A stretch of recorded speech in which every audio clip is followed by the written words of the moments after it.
Live from the City of Burbank's Community Services Building in downtown Burbank, it's the 2020 State of the City Address. Burbank Together, Rays of Light.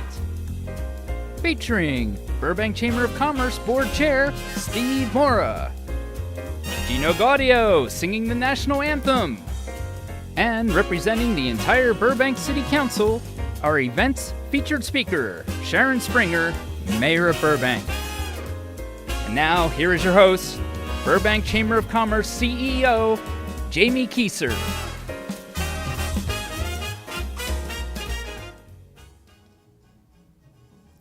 Welcome to this year's State of the City, hosted by the Burbank Chamber of Commerce. I'm Jamie Kieser, the interim CEO for the Chamber.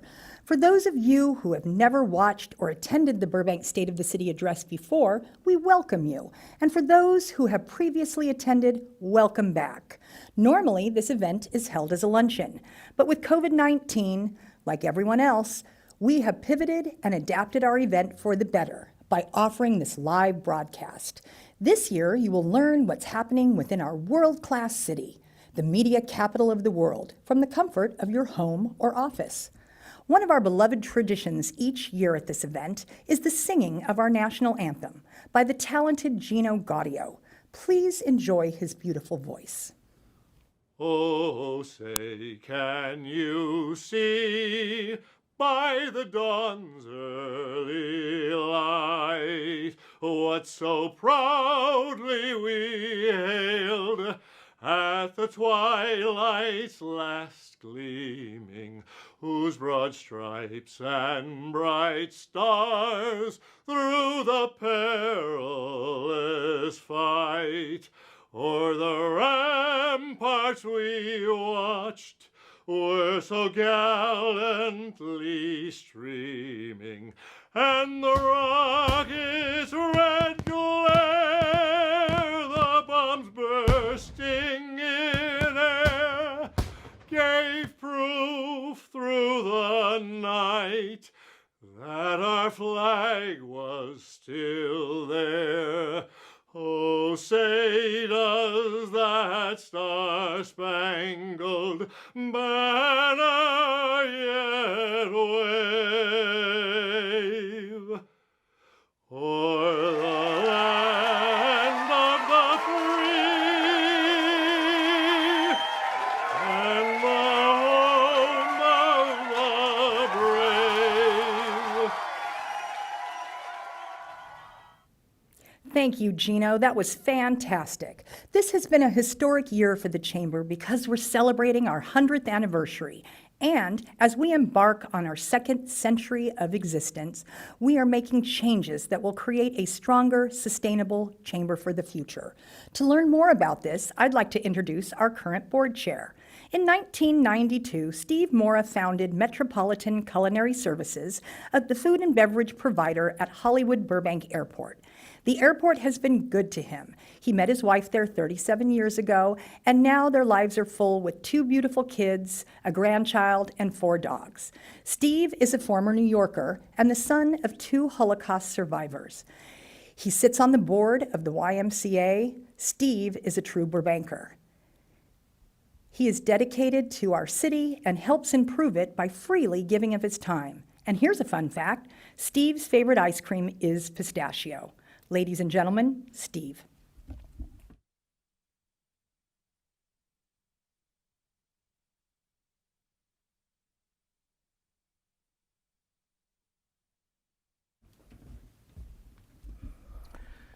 Thank you, Jamie.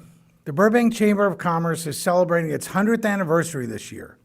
We are grateful to all the Chamber members and leaders who support the business community. What about the next 100 years? The Chamber is a member-based nonprofit organization. A part of our mission is to be a strategic partner in initiatives that enhance and preserve the quality of life in the Burbank community. Nothing is more important to our quality of life than supporting the nonprofit organizations who serve the needs of this community day in and day out. Burbank is home to many charitable organizations: Burbank Family Service Agency, Family Promise of the Verdugos, BTAC, Essentia, and the Burbank YMCA, to name just a few. Many individuals and businesses step up every day to help our community in many ways. It is a true testament of our city's giving nature that we have so many people dedicated to helping others. Our nonprofits strive every day to nourish the mind, body, and soul of our community members. I encourage everyone to reach out and see if you can be of assistance to them. They need you now more than ever before. Like everyone these past few months, the Chamber has struggled to survive. What does the next century hold for us? How can we best serve our community? For the foreseeable future, it's sharing. Sharing information vital to businesses, sharing information about assistance programs, and sharing resources. William Wrigley Jr. said, when two people in a business always agree, one of them is unnecessary. We need new ideas and new resources. Our members of our diverse business community possess a unique skill set and access to information that can help their fellow Burbankers. Sharing what we've learned these past months will help us all to endure. Burbank is the best place to do business because at our core, we are still a small town with people who care about each other. We are all struggling. Help us to help others in our community. A quote I'm fond of says, "A wise person avoids the trouble a smart person gets themselves out of." Share your wisdom, share your knowledge, share your experience with those who may not have the resources you have at your disposal. We encourage you to send us an email with information you feel can help others in our community. I promise you it will help someone. Whether you're a member of the Chamber or not, sign up for our newsletter so that we may share new ideas. Now more than ever, the small businesses of our community need your support. It is now my distinct honor to introduce our next speaker. Mayor Sharon Springer grew up in an Air Force family, traveling all around the world and landing in Burbank. She has lived in our beautiful city for almost 30 years. Mayor Springer has been actively involved in her neighborhood and Burbank for more than 11 years, serving on the Sustainable Burbank Commission, the Burbank Water and Power Board, and as a city council member since 2017. Her long list of accomplishments include being a certified master gardener, sitting on the Burbank Farmers Market Board, working as a commercial real estate appraiser, and she's an entrepreneur with 5 patents. This year, she is serving as our Burbank mayor, Mayor Sharon Springer.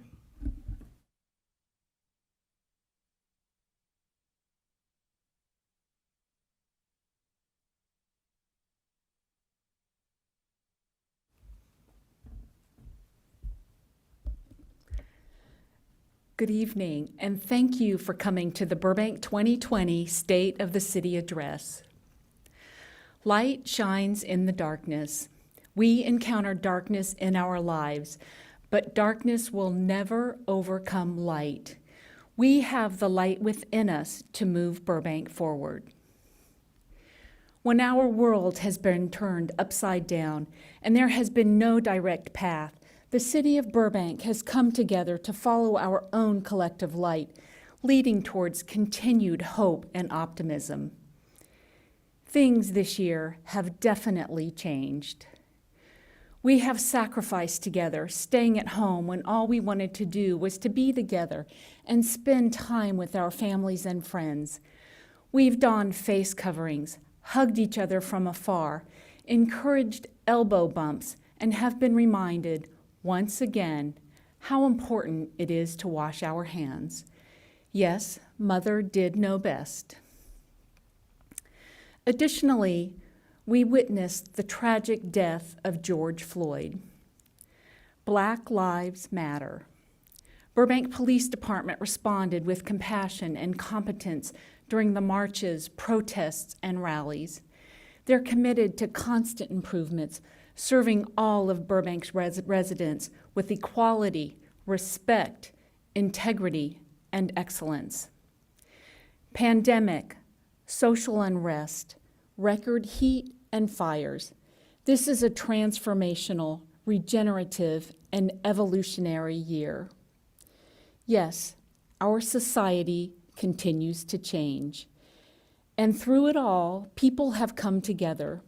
We have found the brilliant light within ourselves that refuses to be dimmed. Why? Because we care. This is an NBC News special report. Here's Lester Holt. Good afternoon, everyone. We're coming on the air to bring you a news conference from President Trump in which he is expected to declare a national emergency to combat the coronavirus pandemic. Here is the president. Tonight, more than 1,300 people sickened in the U.S. Governor Gavin Newsom's order. We direct a statewide order for people to stay at home. Tonight, our responsibility is to save as many lives and flatten that curve. News as air travel drops drastically during this pandemic, Hollywood Burbank Airport is saying it's shutting down one of its terminals. Starting Friday. State of emergency, shelter in place. The story of the coronavirus changes by the hour. We begin tonight with a nation already on edge in the coronavirus pandemic as protests turn violent across America. The arrest of a former Minneapolis police officer for the murder of George Floyd, failing to stop another night of rage in that city. From a pandemic that took hold of the world to protests over George Floyd's death, 2020 has changed us and will never be the same again. But through crisis comes opportunity, the opportunity to grow, to learn, to adapt. And that's just what Burbank has done. We've rallied together as a community and adapted by developing new ways forward. Take just 3 local businesses, for example. Liquid Sky Sports, a company known for its dynamic skydiving apparel. Urban Press Winery, a hip downtown wine boutique, and Glamorox, a stylish hair salon. 3 very different trades that rose to the challenge. When we saw that United States was getting infected and more people were getting infected, I had the concern, and I knew that my office, that we were gonna have to shut down. Yeah, that was a devastating day when the governor shut. One of the first things he actually mentioned in his speech was all tasting rooms are shut down. It sucked, it was difficult, but just like any other, adversity, it's just an opportunity to adapt, grow, and step up and see how we move forward. So we had to move, right? And I promised my staff that we would not close. So I came up with the idea of making a mask out of a fabric that I know that the weave is very tight.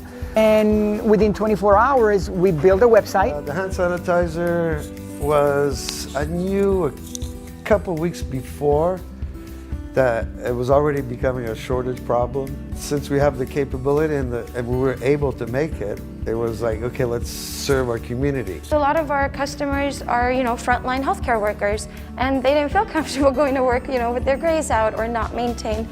We started preparing these care packages, and basically we would communicate electronically, and I would get some information on what I thought their needs were. Our whole idea is not just to sell a mask, is a person buys a mask for $25 and we make a donation of a mask. We're all gonna come back and we're gonna all be stronger from it. Hopefully we're all doing something good. Each of these businesses succeeded in staying afloat while helping the greater community as a whole. A community that came together and adapted together in so many ways. On March 13th, Burbank City Manager Justin Hess signed an order declaring a state of local emergency and requested that Council ratify the declaration at the next City Council meeting on March 17th. Councilmember Gabaletti? Yes. Councilmember Telemantes? Yes. Councilmember Murphy? Yes. Vice Mayor Frutos? Yes. Mayor Springer? Yes. Thank you. Council and the City Manager then activated our Emergency Operations Center and asked the Finance Department to make resources available for the challenges at hand. Council took action to help our community cope with the ramifications of the county-wide shutdown orders. Utilizing the legal expertise of the City Attorney's Office, we put in place the eviction moratoriums and an order closing San Fernando Boulevard, allowing restaurants to move outside. These initiatives were accompanied by a meticulous effort from our Public Information Office to keep the city well informed via a dedicated COVID-19 page on our website, social media alerts, and video messages. So the best way to prevent it is simple hygiene. Our city's staff are essential workers, and it was vital that they continued providing essential services. Each department retooled their operations, developing new and unique ways to not only get their jobs done, but keep everyone safe. The IT department led the charge by helping to set up city employees with work-at-home solutions, as well as enable the city clerk's office to orchestrate government meetings virtually. Management services put safety protocols into place, like mandatory mask use and health screenings for all staff, while Public Works modified workspaces to keep both employees and the public safe, adding barriers where needed and social distancing markers to guide the way. Community development took to the streets, providing local businesses with the new state and county guidelines for reopening, while also establishing grant assistance programs for renters and businesses. The library established a dedicated COVID-19 hotline and answered more than 4,000 calls. Okay, let me get that for you. Parks and Rec continued essential services, such as their senior nutrition program, and they instituted virtual ways to play more, offering online resources to keep residents active and healthy. Burbank Water and Power helped struggling households and businesses stay out of the dark by suspending late fees and water and power shutoffs. The fire department instituted outbreak protocols, such as wearing dedicated COVID-19 personal protective equipment when responding to high-risk health emergencies. And the police department found themselves not only maintaining the peace throughout the pandemic, but also responding to civil unrest caused by the death of George Floyd. Burbank PD made a dedicated effort to address concerns, and on June 9th, Police Chief LaChasse spoke about a process going forward. We need to sit down and discuss where we've been, where we want to be, and how we're going to get there. Our city government wasn't the only local institution that adapted to the crisis facing our nation. From the emergency room of Providence St. Joseph Hospital to the classrooms of the Burbank Unified School District, challenges were faced and changes were made. We had a shift to an online learning model or a distance learning model. What that means is we had to make sure that all students had technology, access to food, and then we sent home either paper packets or online assignments that students would do with assistance from teachers. And then we had great partnership with local businesses. Motion, Craig Murray, they did virtual graduations for all of our schools, and it was just phenomenal because this is a keepsake for our students.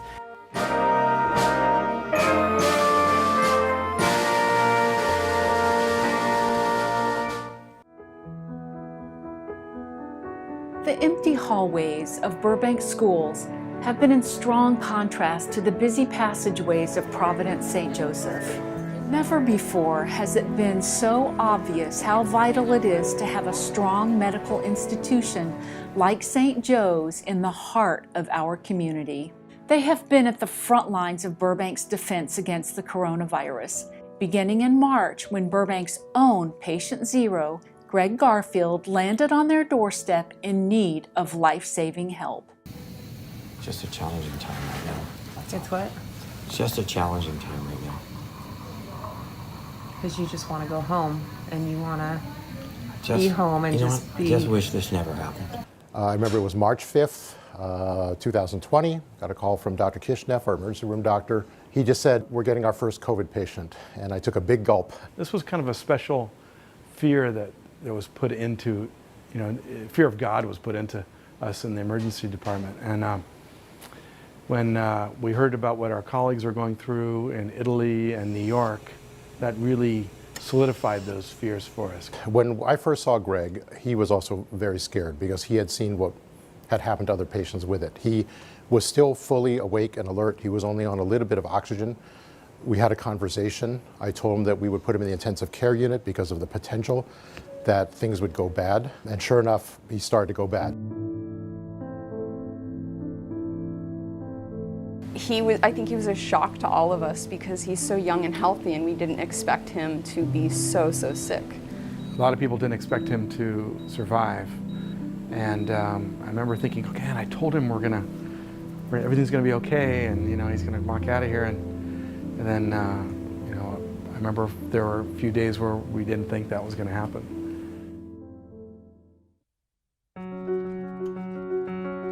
Weeks down the road, when we were able to get the breathing tube out, when we were able to get all the sedative out of his system, and he was there and he was able to follow commands, it definitely was a turning point, I think, for all of us here as a morale booster, that this isn't some big scary boogeyman that we have no chance against. There were lessons learned. There was initially a lot of fear, and then over the period of a few months, the fear has really lessened to the point that we all take precautions, but I don't really see a lot of fear in the ER anymore. I see nurses coming to work and doing their jobs, doctors coming to work and doing their jobs. Even though it was stressful and everybody was working hard, we were never overwhelmed, and every patient coming in with COVID got the appropriate care they needed. Everyone here just was supporting him, wanting to see him get out of here, and he didn't let us down. He had told me this, and I was glad to see it. He had promised me he wasn't getting wheeled out, he was going to step out. And seeing him walk out of here, it was good for the soul. And it wasn't just doctors and nurses cheering on the patients they helped heal. They too were being applauded. The whole community came out to recognize the medical heroes at St. Joe's, from a police fire parade outside the hospital to individual residents cheering from their front yards. These displays of support and encouragement even went beyond honoring our medical community, as many people use social media to share their good wishes and hope for the entire world. Even in the darkest of times, there are always rays of light reaching out to guide the way. We must find that light and have the resolve to shine our own to help illuminate the way for others. This is what Burbankers do. We adapt and help others to adapt, lifting each other up toward a brighter future. And we will continue to do so as we light the way for all of Burbank into 2021 and beyond. It's been a roller coaster ride this year, and many times we heard or even said to ourselves, "Can I get a do-over for 2020? A mulligan?" Well, if a do-over were possible, we would have to give up some terrific achievements, and I think once you hear the list, you'll agree. We've had plenty of success during this time of adversity. These are gleaming illustrations of how we do good together as a community that cares. Development in Burbank continues to shine as projects were approved, construction began, and buildings are materializing that will house employees, provide housing for our residents, along with opportunities to shop, eat, and enjoy a night out. The 61-acre Avion site adjacent to the Hollywood Burbank Airport is a mixed-use industrial project with 6 industrial buildings totaling 1 million square feet, 9 office buildings and 15,000 square feet of retail, and a 150-room hotel site. The project, when completed, will be a beautiful space with more than $23 million in community benefits, such as 1,200 new trees, protected bike paths, and a parking lot for the airport Metrolink station. Phase 1 of First Street Village is under construction in downtown. When this project is finished, it will offer retail and 275 residential units, 13 of which will be for moderate-income households. Phase 1 will be completed at the beginning of 2022. Phases 2 and 3 are currently in plan check. The City Council approved the Laterra development this year, located at 777 Front Street. Demolition has begun on what will be a 573 residential unit development that also provides a 307-room hotel. The project contributes more than $30 million in public benefits to our Burbank community, with 28,000 square feet of open space, bike lanes, a pedestrian crossing at the downtown Metrolink station, and 2 elevators to the Magnolia Bridge. The new Warner Brothers Studio Tour Hollywood building is just about finished, and when tours are able to resume, guests are in for an exciting experience. They will enter a state-of-the-art welcome center, bringing the power of storytelling to life. This new facility will feature even more immersive sets, dynamic exhibits, and a brand new studio store where you can find that perfect Warner Brothers keepsake. Across from the Colony Theater will be the new AC Hotel, a 6-story building with 196 rooms, ground floor restaurant, and a gorgeous rooftop viewing deck. They are currently in plan check. The Providence St. Joseph ER and urgent care is under construction and will include a 44-bed ER and a new 8,500 square foot urgent care. Additional site improvements will include a new pedestrian sidewalk, mid-block crossing, and landscaping. This September, it was announced that Netflix will be opening their new animation studio in Burbank, joining Warner Brothers, Disney, Nickelodeon, and Cartoon Network. This makes 5 large media companies within our city, including DC Comics and Marvel. Their 170,000 square foot facility will be in Burbank's Empire Center. We welcome them and their employees to our city. Aloft and Residence Inn has a 7-story proposed hotel that will consist of 420 rooms directly across the parking lot from the existing Hollywood Burbank Airport Marriott. Currently, the project is going through the environmental impact report process and is expected to be reviewed by the City Council in the summer of 2021. 3700 Riverside Drive is currently the location of a car wash, but a proposed 7-story mixed-use density bonus project would offer ground floor retail and 49 residential units. The proposed project includes 4 very low-income units and will go to City Council for entitlement approval summer 2021. At 624-628 South San Fernando, the City Council approved a 4-story mixed-use project that will bring new office and retail space along with 42 residential units, 5 units reserved for low income and 2 units for very low income families. Groundbreaking will occur late 2021. Warner Brothers' Second Century project consists of 2 iconic Frank Gehry buildings totaling 800,000 square feet of office space in recognition of Warner Brothers' 100th anniversary. You might see the 4 cranes as you drive along Highway 134. The project will provide an eye-popping visual building that lets everyone know that they have arrived at the media capital of the world.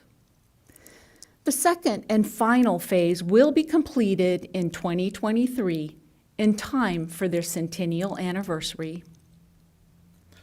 And the city has infrastructure projects under construction too. Caltrans demolished the Burbank Boulevard Bridge in April and is replacing it with a wider bridge that has bike lanes in both directions, as well as provides for improved on and off ramps. In October of last year, the Burbank Channel Bikeway project broke ground on a 3/4-mile off-street bike and pedestrian path located directly adjacent to the Burbank Western Channel. This portion of the bikeway will be finished at the end of the year and will connect with the regional bike path starting at Chatsworth and eventually ending 50 miles away at Long Beach. Last but not least, the Hollywood Burbank Airport Replacement Terminal finished 7 charrettes, allowing the community to voice their opinions on what should be included within the development. Currently, the project is on hold to address changes needed in the design due to COVID-19. In January of 2019, the City Council set a housing goal to build 12,000 units during the next 15 years along our transportation corridors while building and protecting neighborhoods. When you combine the units under construction with the entitled and approved projects along with accessory dwelling units in plan check, we could soon have more than 1,600 units towards this goal. If that isn't enough, the Planning Department will be completing 4 large planning documents during the next 18 months. These plans will help determine our future growth in the city and include the Downtown Transit-Oriented Development Specific Plan, Housing Element, the Golden State Specific Plan, and Climate Action Plan. Funding is also being sought for the Media District Plan update. While we are building and continuing to plan for development, improving transit connectivity is key to getting workers in and out of Burbank, and the City Council has been advocating for improvements. This year, the Metrolink Antelope Valley Double Track project received a $107 million grant, and when combined with Measure M funding, will result in 30-minute bidirectional service between Los Angeles Union Station and Santa Clarita. Downtown Burbank will have trains even more frequently because of the Metrolink Ventura Line trains. Metrolink is currently in the environmental review and design phase of the double track improvements, and they are expected to be completed in 2028. Additionally, City Council recently approved the Complete Streets Plan that will guide our future street improvements, unifying pedestrians, bikers, and drivers on our roadways. In some cities, including in Burbank, homelessness is a concern. This year, our homeless count increased by 3%, adding 9 people. While this is troublesome, it is lower than the county's 13% increase. Because of Operation Room Key, the county's response to COVID-19, providing hotel rooms for the homeless, we have sheltered more of Burbank's homeless. Additionally, the city will open our first storage facility on the corner of Verdugo and Front Street that provides containers for homeless persons' belongings, along with providing a place to store items collected during abatements. Thank you to those who work with our homeless, and a special shout out to Bob Newman and his Streets Plus team, who helped to reunite and house more than 81 people since April 2019. May 5th, the City Council approved the Economic Recovery Plan for the city. As part of that plan, Council enacted a number of emergency measures to allow outdoor dining and some retail services both within parking lots and on sidewalks. In July, the city closed San Fernando Boulevard to vehicular traffic to facilitate additional outdoor dining. The Downtown Burbank Property and Business Improvement District purchased barricades, tables, and umbrellas to create parklets, and at the same time, restaurants created their own alfresco spaces. It's been a tremendous success for both our businesses and diners. Also, the city received additional community development block grant money and is using these funds to provide more than $850,000 in residential rental assistance and forgivable loans to our businesses and gig workers. During the video, you heard about our city government efforts during COVID-19. Well, We actually have more to share with you. Our fire department has modernized their station alert system. This allows them to maintain compatibility with the new Verdugo Fire Communications Center computer-aided dispatch systems, ensuring that we can make informed decisions and meet high-performance demands for all emergency services. The Finance Department quickly pivoted, recalculating our budget figures and presented City Council with a workload budget. At the same time, they've been analyzing the effect of COVID-19 to the city's future budget and evaluating short and long-term impacts that will need to be addressed to ensure a positive financial outlook. Our city treasurer, reacting quickly to market changes, has actually increased our year-to-date return from about 2% to 2.2%. This doesn't seem like a lot, but when you're talking millions of dollars, it adds up. And Management Services continues to work with our employees to ensure long-term financial stability by implementing City Council's policy that everyone pays their half of PERS retirement. This year, Management Services successfully negotiated with Burbank firefighters and the International Brotherhood of Electrical Workers to do just that. Additionally, the city has saved about $1.7 million this year in workers' compensation rates. Public Works paved our streets with about 14 centerline miles of new rubberized asphalt. Their streamlined processes help divert approximately 90,000 tires from our landfill and added 115 pedestrian ramps, providing more ADA accessibility this year. The library opened its Spark Digital Media Lab, a learning space for kids and adults to create music, movies, animation, and video games while learning from experts. They also adapted by providing online children's programming, creating a curbside pickup service for library materials, and launched an e-library card. Additionally, they expanded their partnership with Burbank Unified School District to provide barrier-free library access for all 15,000 BUSD students. That includes high-speed internet, online research resources to support schoolwork, and free online tutoring. The city clerk continues to process passports and since March has answered more than 600 public records requests. For the upcoming election, you can find information about City Council and Treasurer candidates, along with questions and answers on Measure RC on our website under the City Clerk's page.